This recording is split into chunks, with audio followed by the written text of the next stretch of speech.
We're live. Okay, just confirming the live stream. Sergeant, will you please start your recordings? PC recording has started. Cloud recording and backup recording are rolling. Thank you, and good afternoon, and welcome to today's remote New York City Council hearing of the Committee on Public Safety. At this time, would all council members and council staff please turn on their video? To minimize disruption, please place electronic devices on vibrate or silent mode. If you wish to submit testimony, you may do so at testimony@council.nyc.gov. Once again, that is testimony@council.nyc.gov. Thank you, Chair Adams. We are ready to begin. Good afternoon, and thank you for your patience. I'm Councilmember Adrienne Adams of the 28th District in Queens, and I am the chair of the Committee on Public Safety. I want to thank the members of the Public Safety Committee who have been hanging in there all day and appreciate your patience joining us from the committee. Currently, council members Holden, Riley, and Brannon. Today, the committee will continue its ongoing work at reforming the NYPD by conducting oversight and hearing of legislation that collectively aims to promote increased transparency and accountability and improve public trust of the department. The following items are on today's agenda. First, we will be conducting oversight on NYPD performance indicators. We will also hear resolution number 1762, calling for enactment state legislation S6760 to grant civilian law enforcement oversight entities such as Ccrb access to sealed and protected records to support investigations and disciplinary proceedings for misconduct by police and peace officers. The oversight portion of today's hearing will be an examination of how the NYPD evaluates its performance and that of its officers in meeting the department's critical mission of improving quality of life and promoting public safety for all New Yorkers. Neighborhood policing, an approach to law enforcement that emphasizes the importance of police and resident collaboration in tackling community issues, offers police departments an opportunity to evaluate officer, precinct commanders, and overall department performance on a variety of metrics beyond traditional measures, such as fluctuating crime rates and the quantity of enforcement actions. Although the modern NYPD has been recognized for its groundbreaking use of data-driven policing, this approach has been criticized as resulting in department policies that place too much focus on quantity-based enforcement metrics in a manner that breeds heavy-handed policing. Most notably, this was seen in the unconstitutional use of stop, question, and frisk and allegations of quota-based systems, where officers' promotional and overtime opportunities allegedly depended on meeting internal enforcement quotas. While the NYPD Federal Monitor has credited the department's improvement in implementing performance evaluation systems that more holistically examine officer performance, there remains ongoing allegations related to the department's use of quotas and claims that officer promotional and overtime opportunities continue to depend on meeting internal enforcement quotas. I believe this oversight hearing offers the council and the public a vital opportunity to examine the department's practices related to evaluating officer performance, how the department measures success, and in turn, how internal priorities are reflected in this process. Additionally, we will hear resolution number 1762, asking the state to grant access of sealed and protected records to civilian law enforcement oversight entities, such as the Civilian Complaint Review Board, to aid in their investigations of police misconduct. This needed reform, which was discussed with Ccrb Chair Davey at our last hearing, will provide the Ccrb with another tool in advancing its important mission of ensuring police accountability and investigating misconduct.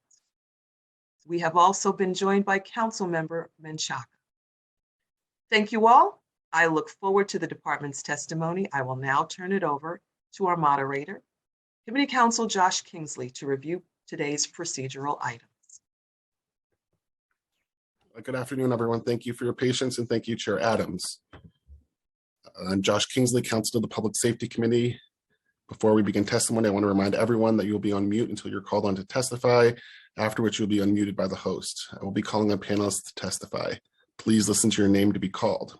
I will be periodically announcing who the next panelist will be. The first panelist to give testimonies will be representatives from the Civilian Complaint Review Board. The second panelist will be representatives from the NYPD, followed by members of the public. Testifying for Ccrb will be Executive Director Jonathan Darsch. For the second panel, we will hear from representatives from the NYPD, specifically Deputy Chief Kevin Maloney,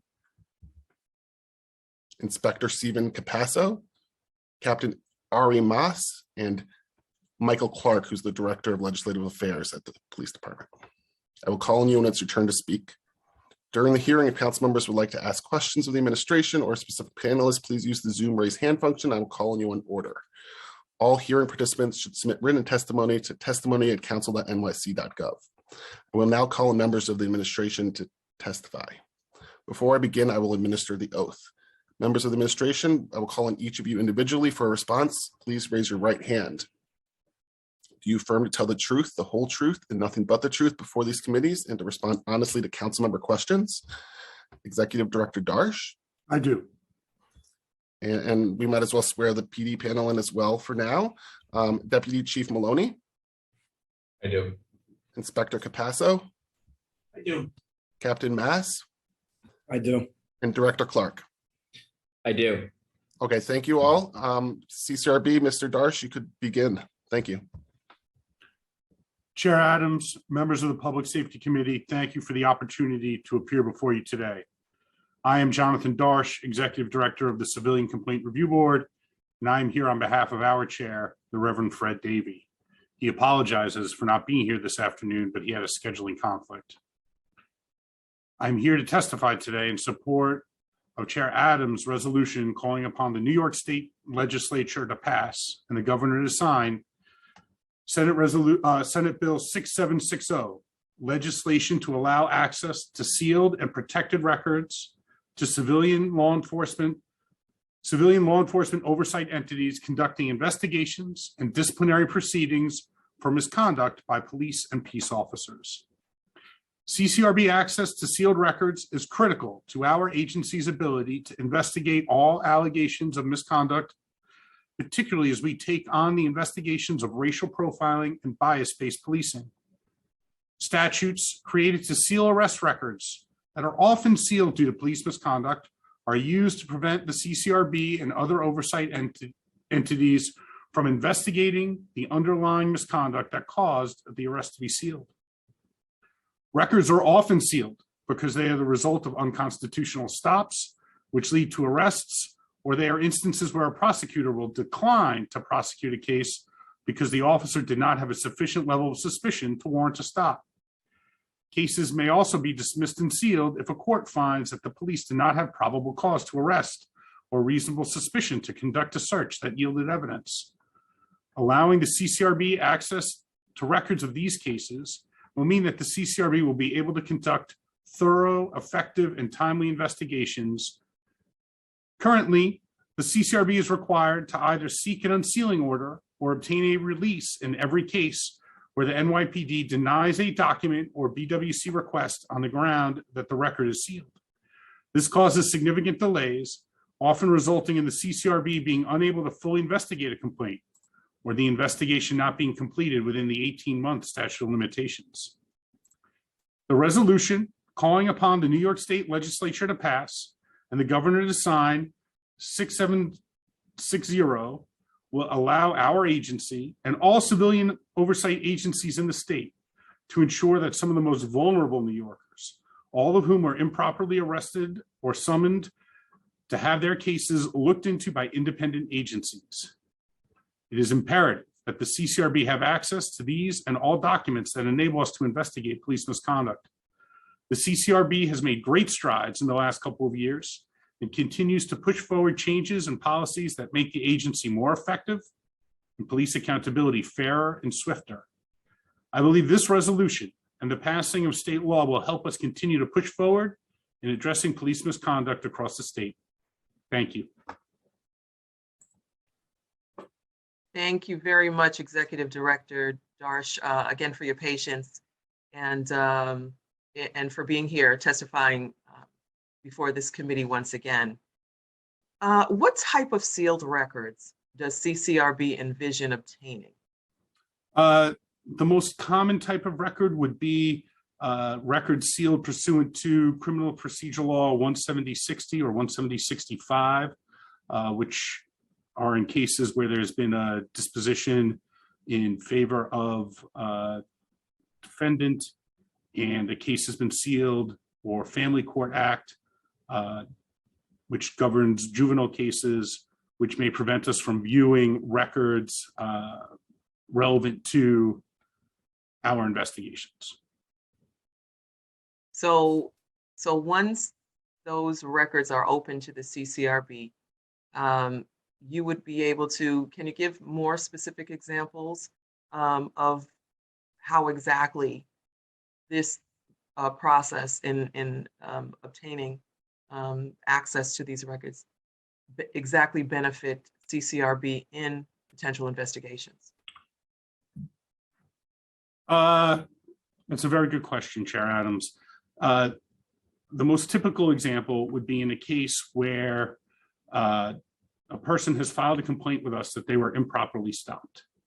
And as a result of that stop, they were arrested and given a summons, and that summons was later resolved, or that arrest was dismissed with a violation or an adjournment in contemplation of dismissal or dismissal. And in all of those cases, their arrest records would then be sealed. And there's a lot of information in those records that would be extremely useful to our investigations, especially now that early next year, when the CCRB begins investigating cases of racial profiling and bias-based policing, where we're going to need records about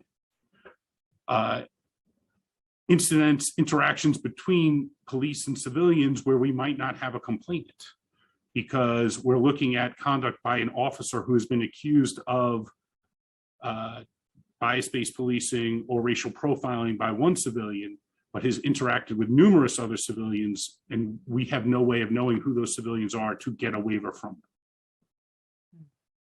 Interesting. Executive Director Darsch, currently, are there any mechanisms available for CCRB to obtain sealed records at all? Yes, but they're very time-consuming and resource-intensive. We have to go to court in cases where we are unable to get a waiver from the particular civilian or civilians involved in the investigation. We have to go to court and get an unsealing order, which is time-consuming, sometimes difficult, and often a barrier to us getting the information in a timely fashion. And what's the approximate time frame, would you say, for this to happen? Is there any like standard time frame, 10 days, 5 days? So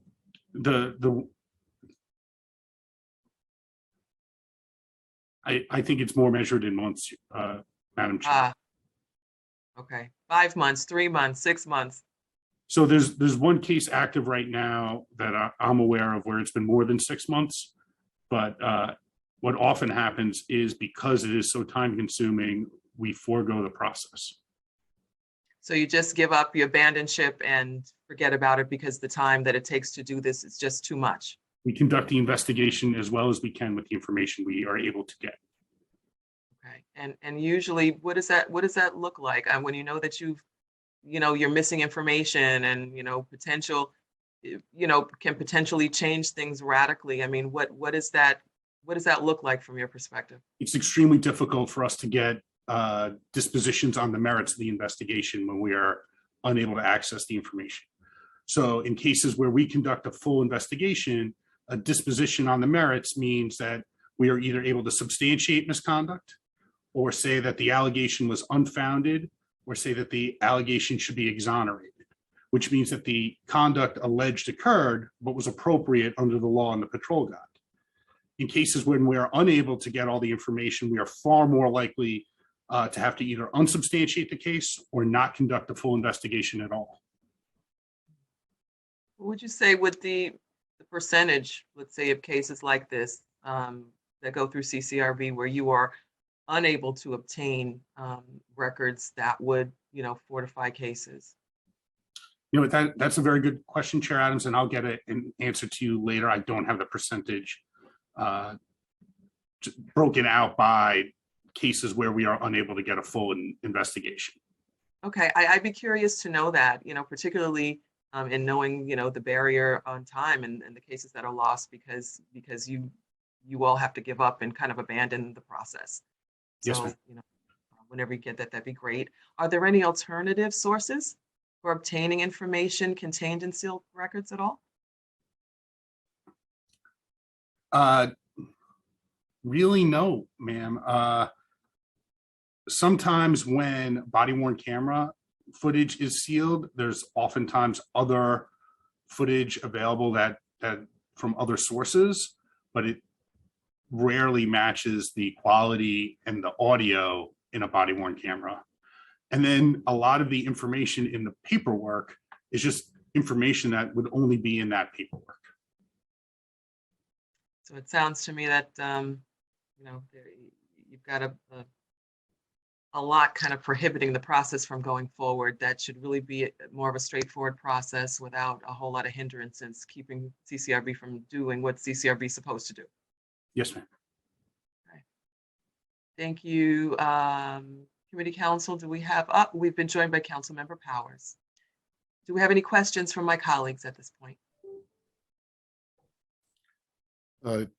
Councilmember Holden, go ahead.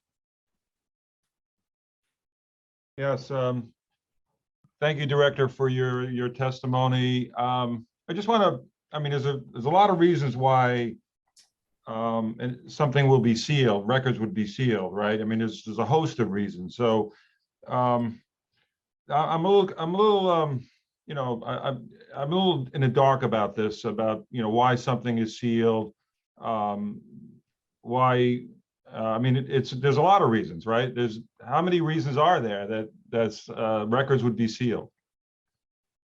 So I couldn't give you an exhaustive list, but some examples are cases where a criminal case has been resolved without a criminal conviction. So a person pleads guilty to a violation, or a case is dismissed, or there's a not guilty verdict, or there's an adjournment in contemplation of dismissal, or there's a family court proceeding that results in, and I should know the technical term for this, when there's a juvenile who's been accused of a crime, but the equivalent of a not guilty verdict in those cases. So do you think that the police should have access to sealed records to catch criminals as well? Like, let's say there is an active investigation and they're trying to identify a suspect. Should they have access to the records, the As sealed executive records? director of the CCRB, I'm not really qualified to speak to that. I can only speak to the circumstances that are preventing the CCRB from effectively investigating allegations of police misconduct. Yeah, because the Bronx defenders now are currently suing the NYPD to prevent them from looking at their own NYPD records. So it's a kind of, it should be a two-way street here. We're going to allow CCRB to investigate. We should allow, sealed records. We should allow the police. To really investigate. Councilmember Holt, I'd just like to say it's not quite an apples to apples comparison, because many times cases are sealed because someone has been the victim of inappropriate police conduct. And to then prevent us from investigating police misconduct because of a law that was designed to protect people who have been potentially the victims of misconduct, seems to me, and frankly, I think to the staff of the CCRB, to be an unfair equivalency. It's unfair to release the records that have been sealed to catch criminals to further their investigation. I don't know. I don't know. I think it's a two-way street, I think. However, I just think that there has to be good reason to suspect that there might be some wrongdoing. That's why you're asking it to be on seal, not just every case. Because otherwise, couldn't this go on forever? I mean, these accusations could go on for decades then, couldn't they? So I don't know how that's possible because of the statute of limitations that affects misconduct investigations and misconduct cases. But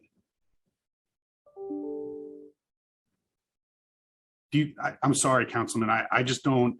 You don't see a, okay, all right. I mean, it's fair. Thank you.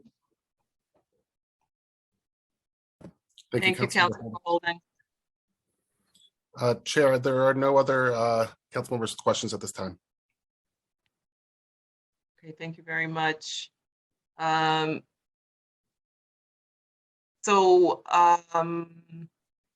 have any follow-up questions for you. I just, I appreciate my colleagues' line of questioning, of course, and taking a look at this in both sides. I think it's important also that that be recognized as well, and that, you know, we have right now, as Councilmember Holden said, we have right now district attorneys that are looking for information, you know, concerning, you know, their cases.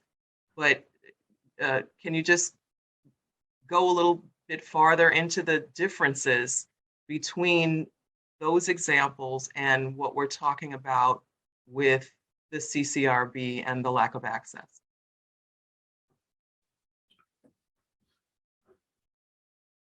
So I think a good example would be in the upcoming case investigations into racial profiling and bias-based policing, where the CCRB may need access to stop and frisk paperwork or arrest paperwork or summonses for a particular officer to look at their conduct over a certain period of time, where we don't have any possible starting point for the other people who that officer has interacted with. And those people are not the targets of our investigation.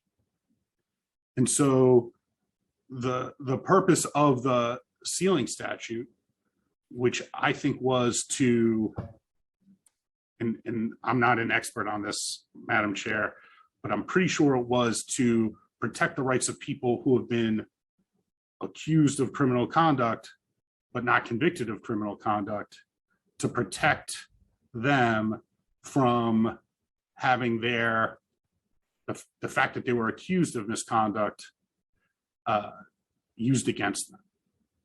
And here we are seeking to look at the conduct of a police officer or police officers who have been accused of misconduct, to look at how they are behaving with the people in the community whom they are policing. So we're seeking access to information that is sealed, not to take action against the person whose record was sealed.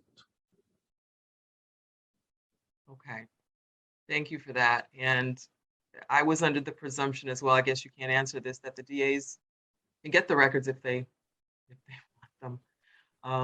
So I don't know. Well, I used to be a DA. I'm no longer a DA, so I can't. I thought so. I thought so.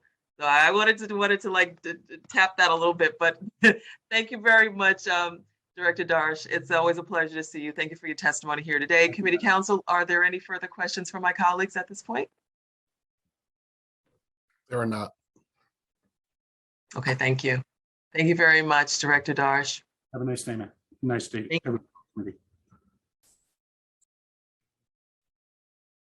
Thank you. NYPD, you could begin. Good afternoon, Chair Adams and members of the council. I'm Deputy Chief Kevin Maloney, Commanding Officer of the First Deputy Commissioner's Office of the New York City Police Department. I'm joined today to my left with Inspector Stephen Capasso, Commanding Officer of the Personnel Orders Division. To my far right is Captain Ari Mas, the Commanding Officer of the Risk Mitigation Division, and Michael Clark at my immediate right, the Director of Legislative Affairs Unit.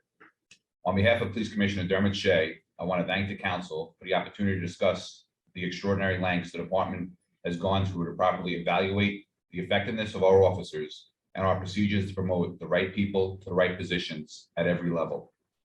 Neighborhood policing, first and foremost, is about building trust with the communities we police. But there's also been a lesser commented on, but equally important aspect to neighborhood policing, building trust with the men and women who are tasked with carrying out this vision. Historically, officers and members of the public lost confidence in our evaluation and promotional structures, which have helped erode trust both inside and out of our department. For these reasons, Commissioner Shea and his predecessors in this administration have redefined the idea of performance evaluation and completely retooled the entire evaluation and promotion framework.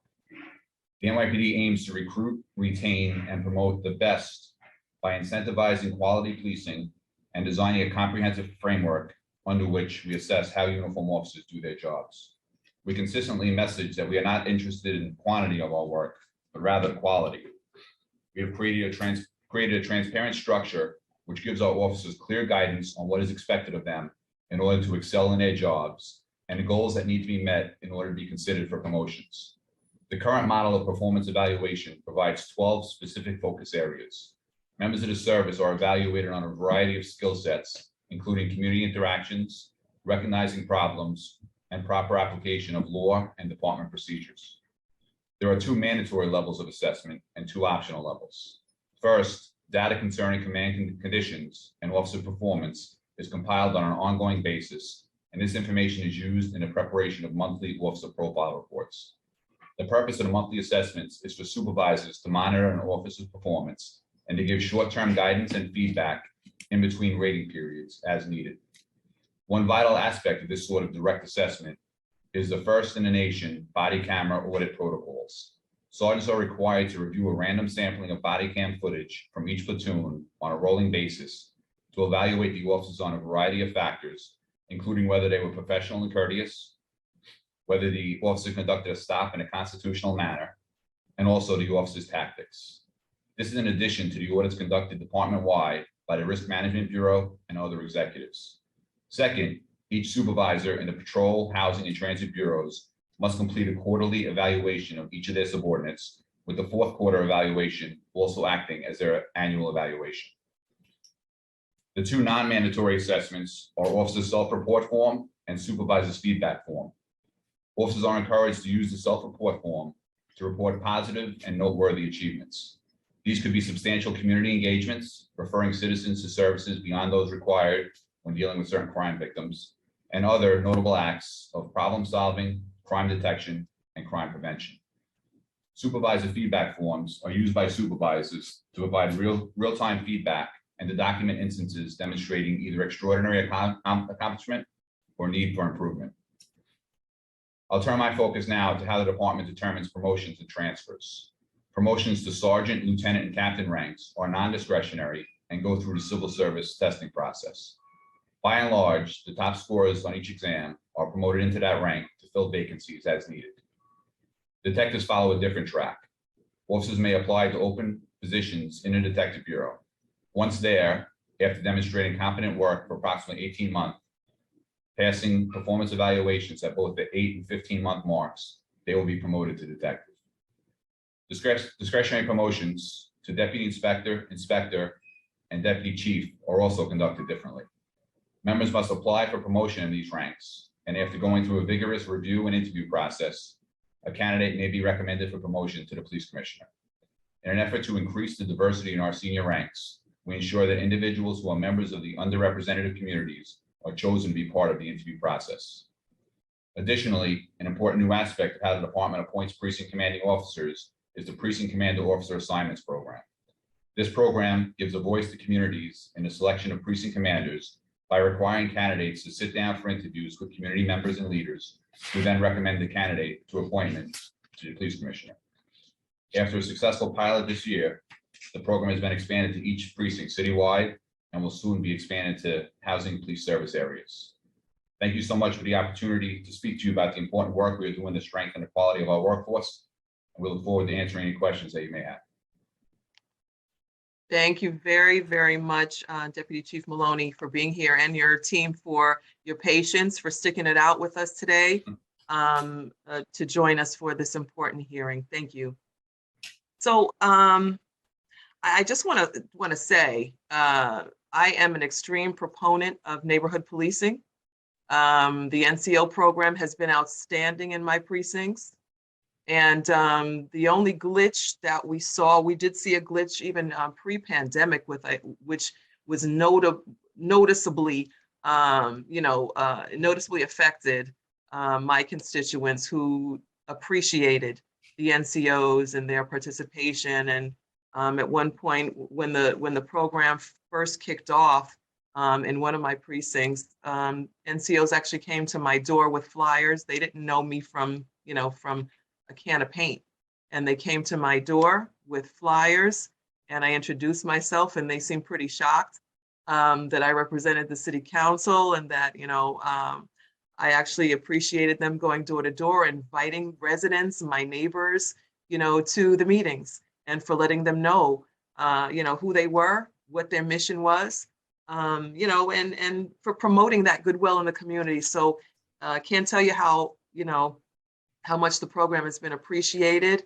Like I said, we did hit a glitch pre-pandemic when all of a sudden our NCOs just seemed to just drop off. And my ongoing question to my precinct leadership was, what happened? We were doing so well with the pace of the NCOs, and the community was engaged, and the reports were great, and we were coming out to the meetings. And then I don't know, it was a matter of staffing or something like that. And then we came into the pandemic. Coronavirus seemed to just set us all, on our ears at that point. And we were then, looking at, I guess, rebuilding the program and rebuilding those relationships again. So I just wanted to go on the record with saying that the NCO program has been one of the most effective, at least in my precincts that we've seen as far as community policing and partnering with the community. So we just hope that that continues to build and build and build. So my first question is, what measurements or indicators does the NYPD currently use to evaluate its successes, enhancing the quality of life in New York City?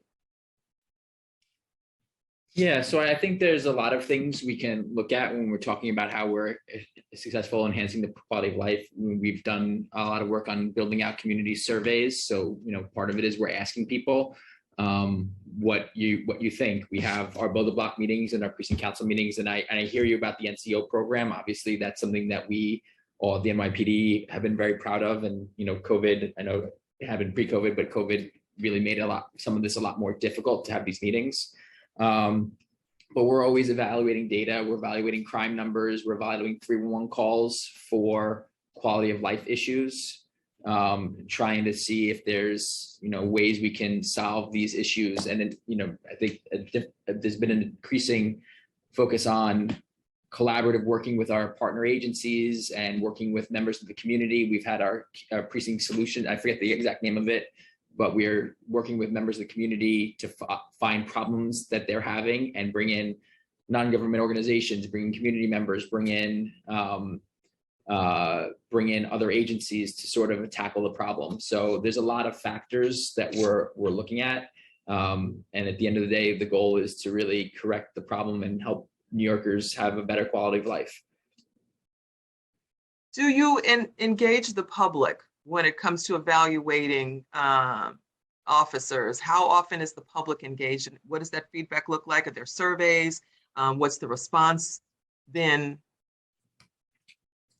Yeah, so we've been doing the community surveys, and we're rolling out a pilot where people who have been victims of certain crimes, not all crimes, will get a text message from us about it, asking how their interaction was.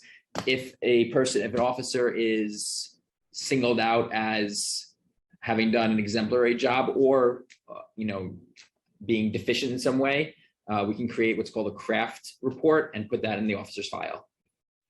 And then when officers are being evaluated, the evaluators have access to the whole file to be able to determine if they're getting constant good praise. That'll obviously affect their evaluations. Okay, so going back to my initial statement when it came to neighborhood policing and COs, how has the department's neighborhood policing model changed the way it evaluates officer performance and overall success? So, I think one way is, and it's part of the overall philosophy, is we've, in terms of how we evaluate officers is, one of the key components is how you interact with members of the community. And that is sort of, the cornerstone of neighborhood policing is building the trust. And that is one of the key focuses of one of our evaluation systems. So that's certainly part of it. Obviously, there are other issues that handed over to the inspector. It's also taken away the pressure from the officer to have to feel they have to go out there, arrest people, write summonses. It's a matter of working with the people that live and work in that community and hearing from them and solving their problems. They took away that stress from the officer. Well, I have to go write a summons. I have to go arrest somebody. That's what this neighborhood is, where we're problem solvers, and that's what they want the officers to be. And that's, I think, what the whole neighborhood policing is, like what you mentioned, Councilwoman, that they knocked on your door, they didn't know who you were, they want to meet you, they want to hear the concerns, and I really think that's what neighborhood policing has done for the officers, made them feel more like a part of the community instead of an outsider from the community. And Yeah, I would agree with that. I'm sorry. The supervisors make them aware of that. So the supervisors are the people that are, when they evaluate them, they let them know, I'm putting you in for this. I'm going to put my supervisor feedback in for you and give you a positive reward. And that automatically populates by the officer's name on that profile report that the chief mentioned. So it automatically goes into the officer when they sit down every month and say, you're doing a good job with this. We heard from the community. You're listening to their problems. So that's, I really think, the whole basis of the neighborhood policing, what it's done for the officer. And how Okay, we so evaluate. yeah. So we're talking about the community and engagement, community involvement, which is great. Everybody appreciates that. So how does the department determine, when you take a look at the metrics that you're using, because there are several of them, I would imagine, how does the department determine which metrics are appropriate to use during an evaluation process or to evaluate the performance of the rank and file? Yeah, so I think part of it was done with in collaboration with the Floyd litigation. So the evaluation for our police officers went through that process. We worked with the monitor, who I just like to take a minute to say, we're thinking about his family now, as he passed away recently, and wish the family, wish them well. But the monitor and the plaintiffs helped to determine what the correct formula is for our officers and how to evaluate them, how often we evaluate them, the topics that we should be, reviewing. That was part of that process. Yeah, we offer our condolences as well, by the way. Are there any best practices in nationally or in other jurisdictions that you follow or take guidance from? So I don't know if there's a national best practice. Everyone has sort of their own way of doing things, but certainly we are willing to hear from other jurisdictions if they have, something that they find has worked well. We often talk to other jurisdictions about a variety of things, and if something comes out that says this is like the golden standard, we're obviously willing to listen to that. But I don't know if that's something that is out there right now. Okay.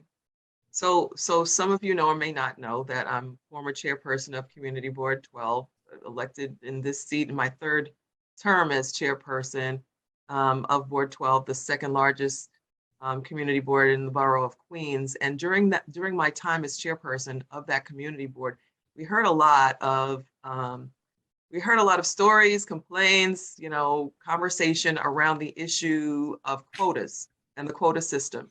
And the fact that, NYPD said no, the public said yes, other people said maybe. Your position on quotas these days, has the department ever implemented the use of quotas in evaluating officer performance, period? So no, our position is we've never done that. I think what we've done recently is really stress that we don't do that. We want to make sure that everyone from the top to bottom knows that we are looking at the quality of your performance, not the quantity. That's always been department policy, but we want to make sure that everyone knows that and is aware of that. And that's how the modern department is behaving, is that we're talking quality, not quantity. Okay, so what are the methods that you use to evaluate that quality performance? Sure. So with the federal monitor, they came up with 12 dimensions for the officers. If you like, I can mention them: problem identification solving, adaptability and responsiveness, judgment, integrity, application of law and procedures, community interaction, department interaction, professional image and maintenance of equipment, quality and timeliness of written reports, initiative, leadership, and implementation of proactive policing strategies while on patrol.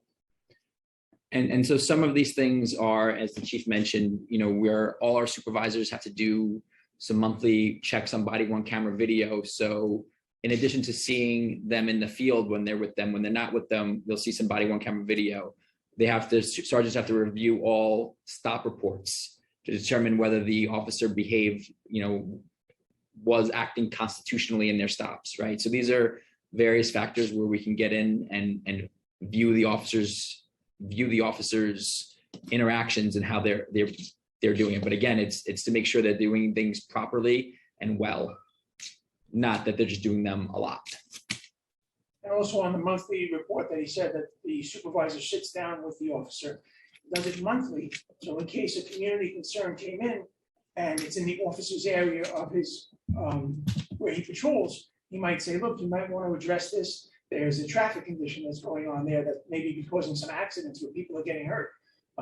What can we do over there to stop the people from getting hurt? So they review it monthly so it doesn't get out of control. And that was part of the federal monitor, to have them sit down monthly and review any community concerns that might be affecting the community adversely, as opposed to any other issues.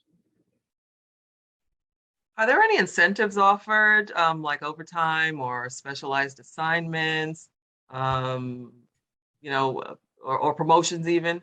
Are those types of things offered to officers based on their performance? So no, not really, right? So what we try to do is make sure we keep our officers overtime level and to make sure we're not, going over. Certainly, right, if you are applying to do a specialized assignment and you have glowing reviews, you're going to be more attractive. Like in any other profession, in any other job, if your reviews are glowing when you try to move to a new spot, that is going to affect whether they want you there, right? So it does, but it's not, it's not. So yes and no. In terms of promotions, especially at the lower ranks, it's based on the civil service exam to go to sergeant, to lieutenant, to captain. What could impact your ability to get promoted is, poor or, substandard reviews that puts you on some kind of monitoring. Then you wouldn't get promoted while that happens, but it doesn't, it's not like the person with the best hundreds of reviews gets over the person with 90s. It's about how you did on the test, but it certainly affects the way whether you want to transfer to better assignments, they're going to want the person with the better reviews. So are there any incentives offered at all? It sounds like no. Well, if you wanted to go to a detective squad, like Mike just said, if you have good reviews, you need to look at that as part of an example of trying to move to a precinct detective squad to become a detective. So there is that incentive that you always want to have good evaluations.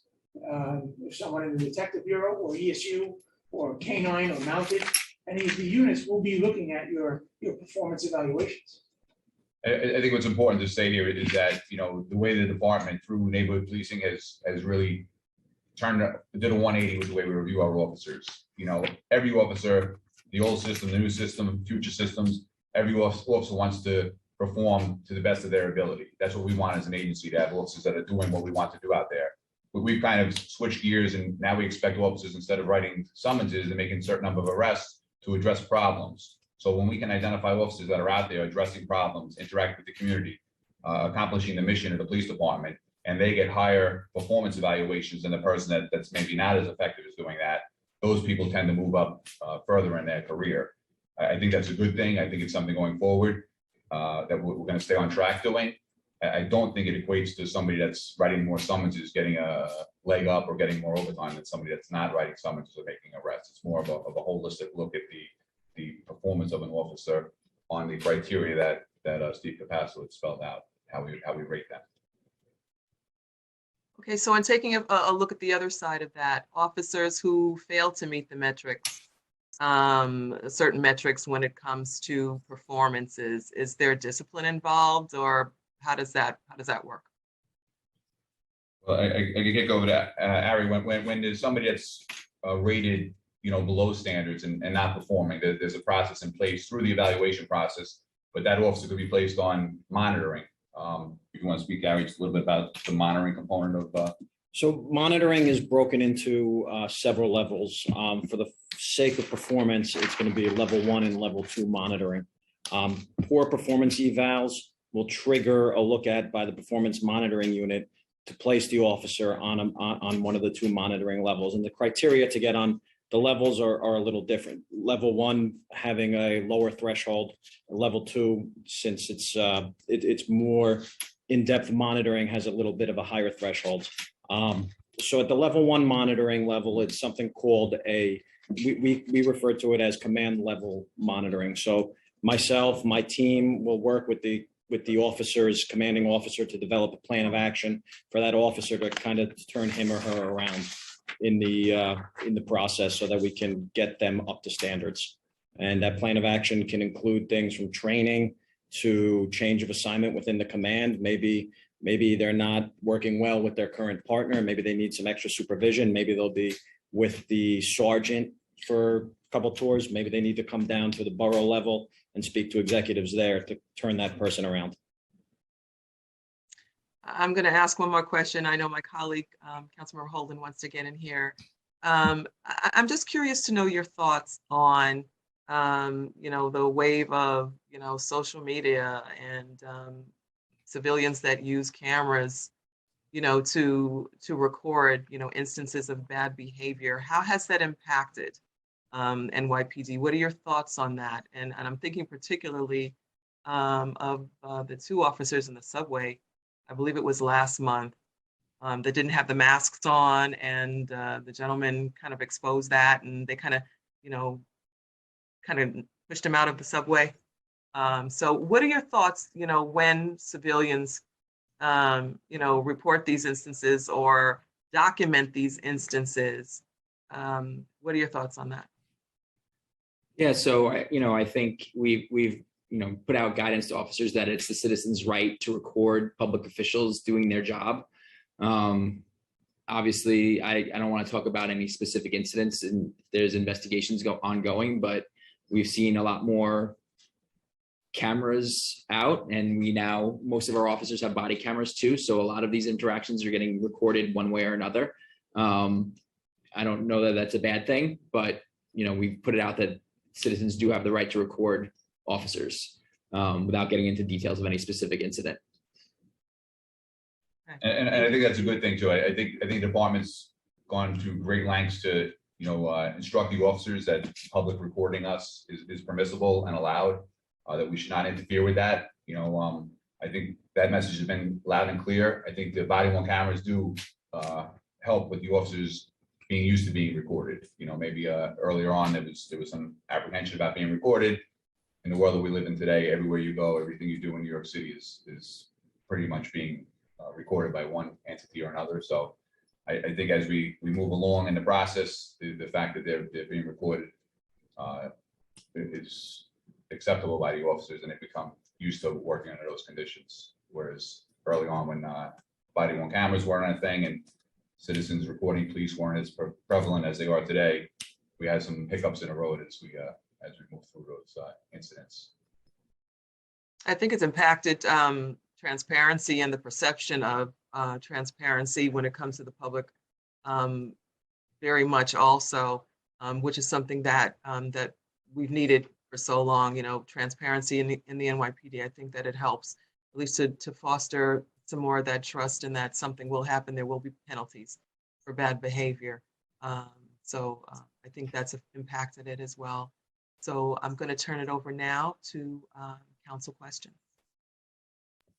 Thank you, Chair. Councilmember Holden, you may begin.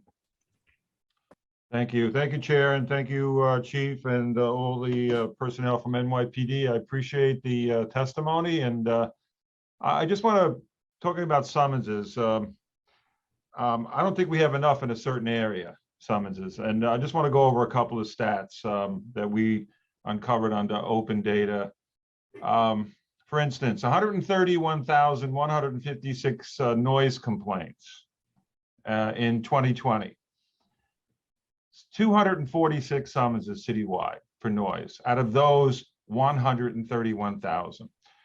So far this year, this is up till September 27th, 101,000 complaints, 101,374 complaints, and a little bit better, 345 summonses. But that, again, that's better than last year, but it's still at 0.34%. So when you call in a noise complaint, chances are nothing's going to happen or no summons is going to be issued. And I'll just go over a couple in my own precinct because I'm very curious. Last year, let's just take residential noise complaints.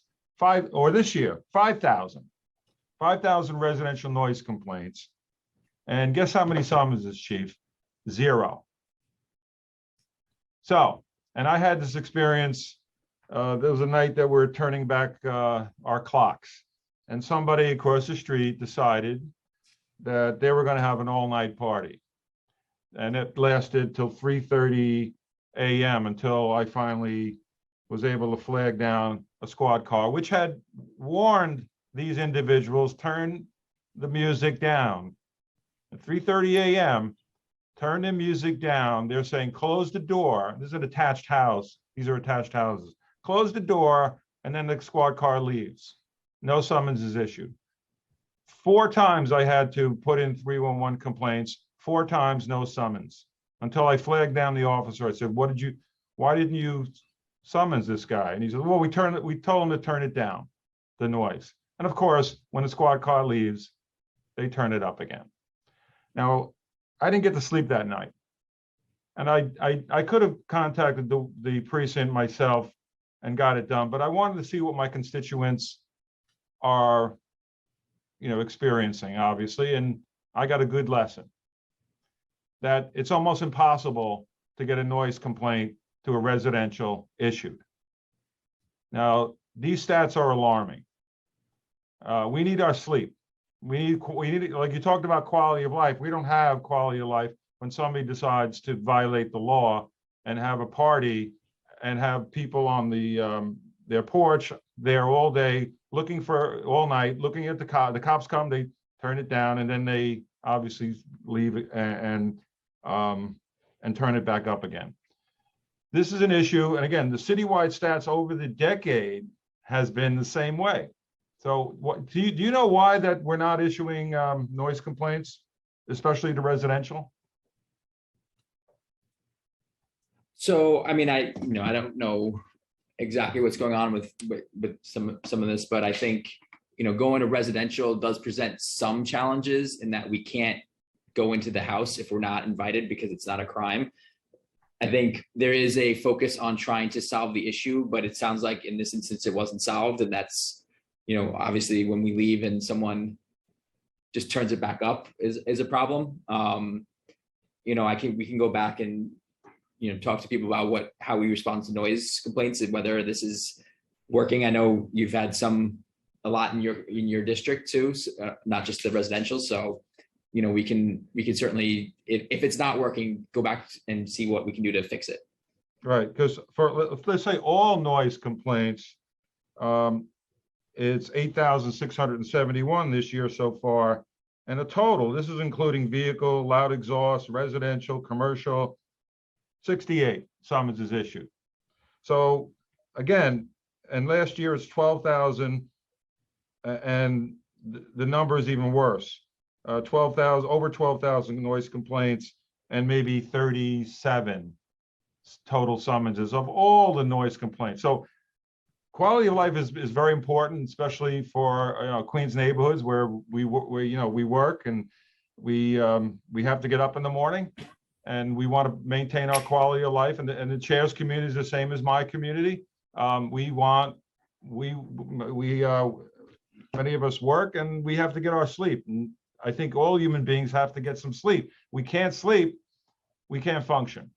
And quality of life is very, very important in my district. And talking about the NCO program, that's taken a big hit. And Chief Holmes admits that at one of our hearings, when she said that was one of the first hits when we cut the budget, NYPD budget.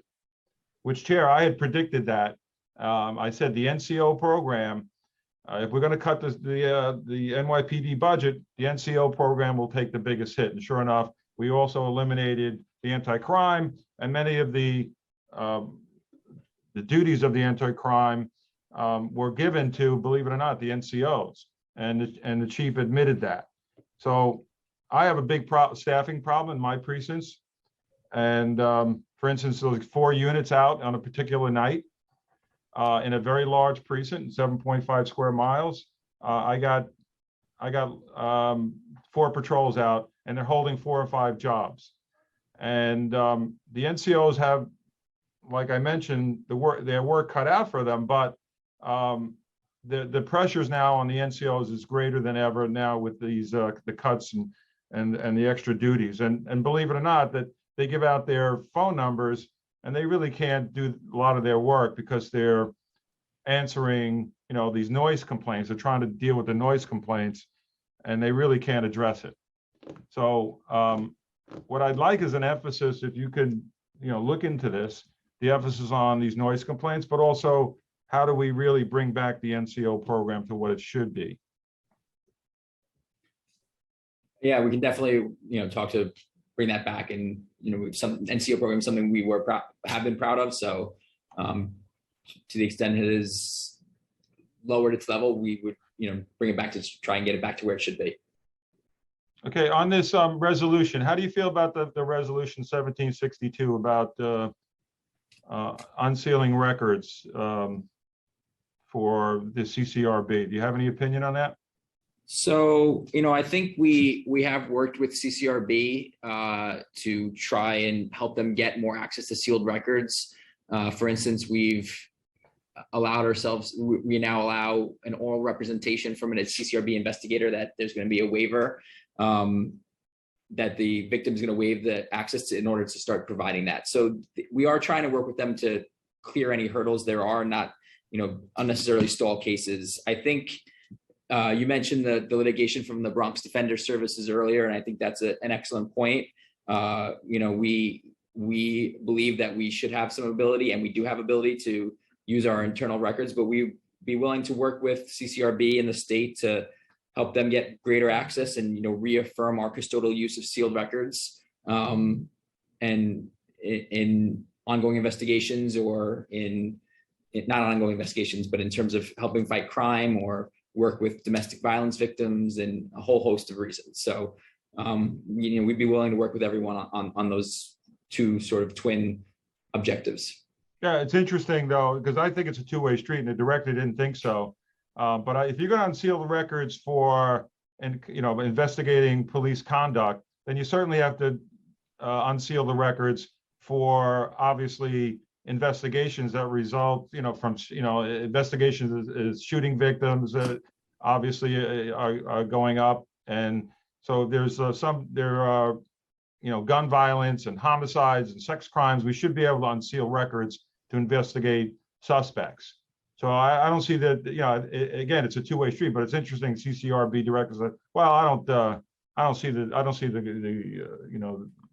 correlation here. I don't see that they're related, it's apples and oranges. I don't think so.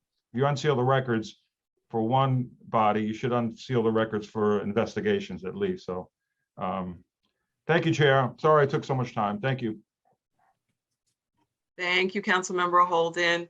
I just want to make sure that I'm on the record and just saying that for me, the NCOs slowed down before the budget was passed in 2022. So for at least my precincts, we saw them, kind of, dissipate before that budget. It really didn't have anything to do with, with the lack of funding yet. I'll say, not that some things were not affected, but for, at least for my precinct. Councilmember Holden, your hand is still up. Did you want to come back? Follow up? Yeah, I just wanted to answer that because Chief Holmes said that the NCO program was. Oh, I don't doubt that. I don't doubt that. And I wouldn't know because I was the last precinct to get the NCO program pre-pandemic, so we got it right around the pandemic, and we did have a few months of they were working before the pandemic, but it's definitely, and they all admit it. They all admit that it's big fall off because not only the pandemic but the cuts, because the cuts they raised in 2000. They raised the NYPD budget in 2014 to fund the NCO program, and then when you scale it back, that's the first thing they're going to be cut, and that's exactly what happened. But thanks, Chair. Thank you, Councilmember Holden. I've got some other opinions on that as well, but I'll save that for another hearing. I also wanted to concur with the noise complaints. I just met with some of my constituents a few days ago in my office dealing with noise complaints. So it's not, unique to Queens. However, we have a substantial number of noise complaints in Queens that just go unanswered, and quality of life issues are ignored. Noise being the #1 complaint coming through, house parties, amplified mufflers, you name it. We've got it all in Queens, and it is, I'll just, to the council member's point, those complaints are underserved, and it's just not enforced. For whatever reason, noise complaints are just not enforced. They're ignored. So I've got to put in a plug with that as well, as we are greatly affected in Queens when it comes to noise complaints. So with that, Committee Council, are there any other questions from any of my colleagues? There is not. Okay, I thank this panel once again for your patience this afternoon and joining us. And thank you for your testimony today. Thank you. Thanks, everyone. We'll now turn to the public testimony section of today's hearing. We only have one individual who's here to testify. So Ms. Jane, you may go ahead. Good afternoon. My name is Niji Jain from the Bronx Defenders. We represent a class of over 3 million people who have been impacted by the NYPD's unlawful use of sealed arrest records. We recently won a court order requiring the NYPD to cease that unlawful use. For decades, the NYPD has illegally been using millions of sealed arrest records in a network of 14 interconnected surveillance databases. When sealed records are disclosed, people experience privacy violations, reputational harm, and targeting based on the mere fact of a prior allegation. As the NYPD continues to disproportionately target Black and Brown communities, the sealing statutes protect the presumption of innocence of millions of New Yorkers and stem racially disparate outcomes. We support the CCRB's important goal of accessing information to hold police accountable. However, the existing sealing laws already permit the access necessary for police accountability and oversight. The barriers are the NYPD's refusal to cooperate and to handle those records appropriately. The majority of records that the CCRB seeks to access are unsealed, and the NYPD should simply provide direct access to those records to the CCRB, which we understand is something that the CCRB has requested. For sealed records, the CCRB can obtain a waiver from the complainant or a court order. And in the rare instances where neither of those is available, the NYPD can provide redacted or anonymized records. We are concerned that the S6760, the proposed legislation, lends credence to a problem that has been manufactured by the NYPD to pit police accountability on the one hand against privacy interests of millions of New Yorkers on the other, when in fact those are consistent goals. And we would urge caution when considering exceptions to the sealing laws that fail to center or even take into account the perspective of the New Yorkers who are directly impacted and whose rights are at stake. Thank you. I would welcome the opportunity to answer any questions that you might have. Thank you, Ms. Jane, for your testimony. How long have you been in your capacity as? Yes, I've been with the Bronx Defenders for almost 5 years as an impact litigation attorney, and I've been on the sealed records class action since the beginning, since we filed in 2018. And directly to your testimony, how often do you see instances like this, which you're testifying on? How often do you see instances like this impacting your clients? Yes, so we regularly see instances where the NYPD has accessed sealed records either through their databases or through, for example, using sealed photographs in the context of a photo lineup or another application, and then they turn those records over to prosecutors who then turn them over to our criminal defense attorneys in the context of criminal discovery. So we see it happen frequently in that context. But more importantly, what I can tell you at a macro level is that in the course of our litigation, the NYPD has told us, has admitted in discovery responses that its network of databases contains over 6 million sealed records that pertain to over 3 million people. So our class, the impacted class, is very, very big. And that data is as of 2019. So you can imagine that the number has only grown as more people have had arrests that were resolved in their favor or dismissed and then sealed. Okay, thank you. Powerful testimony. Thank you very much for your testimony today. Thank you. Thank you, Chair. Seeing no other members of the public and seeing no council members with hands raised, I believe that we could close out the session today. So, Chair, go ahead. With that said, thank you very much, all of my colleagues who were present here, for your patience and for your being in this hearing today. Thank you to committee counsel, to Josh Kingsley, to Matt Thompson, all of the staff at council, everyone who testified here today, Ccrb, NYPD, and of course the public for your testimony today. This meeting is hereby adjourned.